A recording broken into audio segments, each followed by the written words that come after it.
আসসালামু আলাইকুম রহমতুল্লাহি বারকাতু। আপনি যে নিজের প্রোডাক্টগুলো অর্ডার করবেন, অর্ডার লিস্টগুলো কোথায় দেখবেন, আজকে সে বিষয় নিয়ে আলোচনা করবো। এখানে উপরে দেখেন বাম পাশে থ্রি রোডে যে ক্লিক দিলাম, এখানে ক্লিক দেওয়ার পর দেখেন অর্ডার লিস্ট। অর্ডার লিস্টে ক্লিক দিন। অর্ডার লিস্টে ক্লিক দেওয়ার পর আপনার যে অর্ডারগুলো এগুলো দেখতে পাবেন, সবে ক্লিক হলে সবগুলা, আর পেন্ডিংয়ে আছে কিনা এই প্রসেসিং কতগুলো কমপ্লিট সবগুলো দেখতে পাবেন। এর মানে আপনি একটা প্রোডাক্টের, এই যেমন এগুলো এটা আমার ডেলিভারি হয়েছে, এগুলো এই ঋণটা আমার প্রসেসিংয়ে আছে, এগুলো এখনো কাস্টমারের পাই নাই। আর এগুলো পেয়ে গেছে, আমার এখান থেকে কমিশনও চলে এসেছে, এইগুলো দেখতে পাচ্ছেন।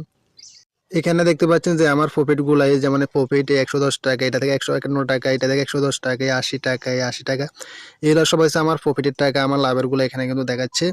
তা আশা করি বুঝতে পারছেন কীভাবে আপনার অর্ডার লিস্টগুলো দেখতে পাবেন, প্রফিটের টাকাগুলো কীভাবে দেখতে পাবেন। আর আপনারা যারা কাজ করতেছেন, যারা নতুন আছেন, আমার নাম্বার দেওয়া আছে, হোয়াটসঅ্যাপ নাম্বার, এখানে আমাকে নক দিতে পারেন, আপনাকে সর্বোচ্চ সাপোর্ট এবং গাইডলাইন দেওয়া হবে।